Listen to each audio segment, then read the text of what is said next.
Olá, bom dia, sejam bem-vindos ao Jornal Acontece Agora. Estamos chegando com as principais notícias do Brasil e do mundo desta terça-feira. E eu abro essa edição falando sobre um terremoto que atingiu a Argentina. O fenômeno de magnitude 6,4 atingiu a província de São Juan, no oeste do país, que fica próximo da fronteira com o Chile.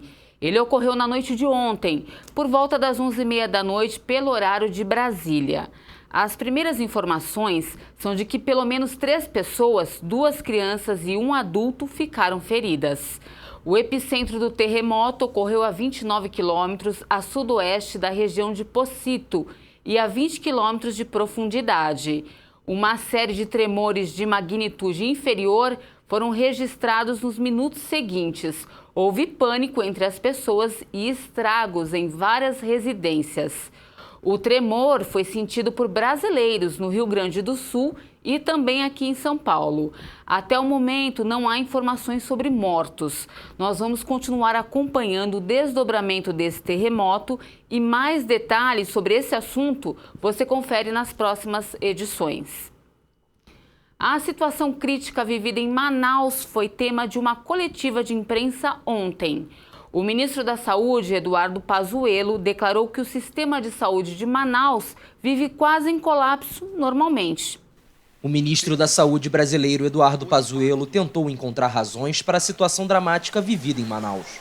Em uma coletiva de imprensa nesta segunda-feira, Pazuello listou como um dos motivos o histórico da saúde na capital amazonense.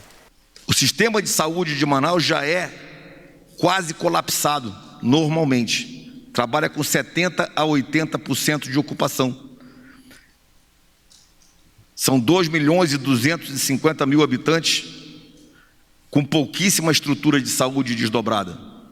O ministro ainda citou a nova cepa brasileira, a quem chamou de prima das cepas da Inglaterra e da África do Sul, e falou sobre a possibilidade de outras regiões passarem por surtos parecidos de Covid-19.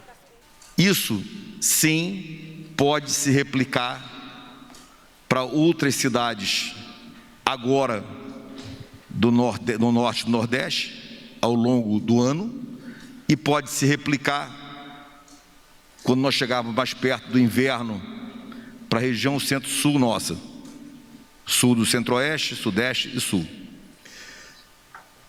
Como nós vamos combater isso? Com a vacina. O presidente Jair Bolsonaro se manifestou após decisão da Agência Nacional de Vigilância Sanitária, a Anvisa, aprovar o uso emergencial das vacinas Coronavac e de Oxford. E falou também do início da vacinação aqui em São Paulo. O presidente disse que o imunizante é do Brasil e não de nenhum governador. O vice, Hamilton Mourão, também falou sobre o início da campanha. O presidente comentou a aprovação dos imunizantes pela Anvisa e disse que o governo vai adquirir a quantidade que for necessária e ainda falou que a vacina é do Brasil. A Anvisa aprovou, não tem que discutir mais. Agora, havendo disponibilidade no mercado, a gente vai comprar e vai atrás de contrato que fizemos também, que era para ter chegado a vacina aqui. Então está liberada a aplicação no Brasil. E a vacina é do Brasil, tá? Não é de nenhum governador, não, é do Brasil. Hamilton Mourão também se manifestou. O vice-presidente comemorou a aprovação do uso emergencial das vacinas e falou do próximo desafio de recuperar a economia. A Anvisa fez excelente trabalho dela.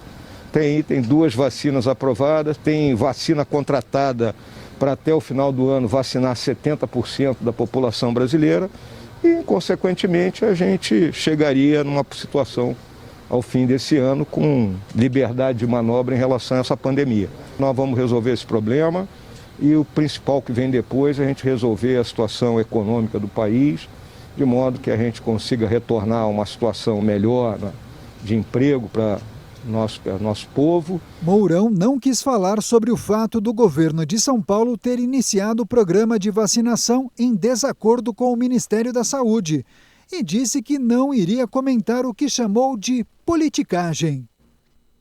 Nos Estados Unidos, o presidente Donald Trump suspendeu a proibição à entrada de viajantes procedentes de grande parte da Europa e do Brasil por conta da pandemia. A medida vale a partir de 26 de janeiro. Os Estados Unidos anunciaram recentemente a exigência de exames negativos para a Covid-19 antes do embarque de todos os passageiros que chegarem por via aérea. Em um comunicado divulgado pela Casa Branca, o presidente Trump disse que esta ação é a melhor forma de proteger os americanos da Covid-19, permitindo ao mesmo tempo uma retomada segura das viagens. O comunicado da Casa Branca gerou a reação da secretária de imprensa do presidente eleito Joe Biden, que assume na próxima quarta-feira. Jen Psaki afirmou que os Estados Unidos não vão suspender a proibição. A recomendação, segundo ela, é da equipe médica da administração Biden. Em uma rede social, a secretária de imprensa destacou que o novo governo planeja reforçar as medidas de saúde pública a respeito das viagens internacionais, a fim de mitigar ainda mais a propagação da Covid-19. Agora vamos mudar um pouquinho de assunto para falar do tempo. A cidade de São Paulo amanheceu com um dia instável e chuvoso nesta terça-feira. E a intensidade da chuva deve variar entre moderada e intensa ao longo do dia. Fica aí o alerta para alagamentos. Vamos conferir como fica a previsão para todo o Brasil. No decorrer da terça-feira, as instabilidades ainda vão ficar bastante ativas sobre o Brasil, por isso tem previsão de pancadas de chuva em praticamente todos os estados. Não deve chover no centro-sul gaúcho, no Rio de Janeiro, no Espírito Santo, áreas do norte de Minas Gerais, região do Vale do Rio Doce e também no oeste da Bahia. Essas áreas terão uma terça-feira com sol, temperaturas em elevação e tempo firme. Por outro lado, a frente fria se afasta da região sul, mas as instabilidades ainda persistem sobre o estado de Santa Catarina e do Paraná.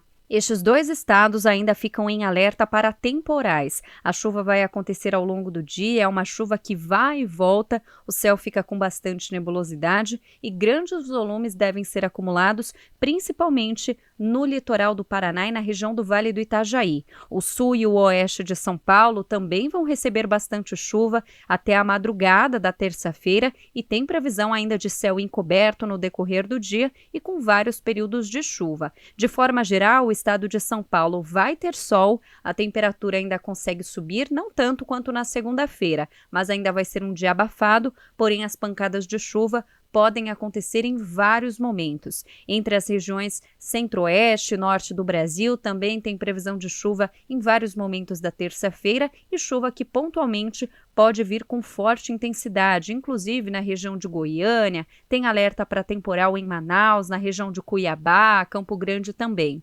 No sul de Minas, as pancadas são mais isoladas na terça-feira e volta a chover inclusive em Belo Horizonte, mas é pouca chuva. A mínima prevista para Porto Alegre é de 18 graus e a cidade de Curitiba vai amanhecer com 16 graus. A máxima prevista é de 26 graus em Florianópolis, vai ser um dia mais fresco. No Rio de Janeiro, a temperatura máxima vai chegar aos 36 graus, em São Paulo, máxima de 28 e em Belém, máxima de 29 graus.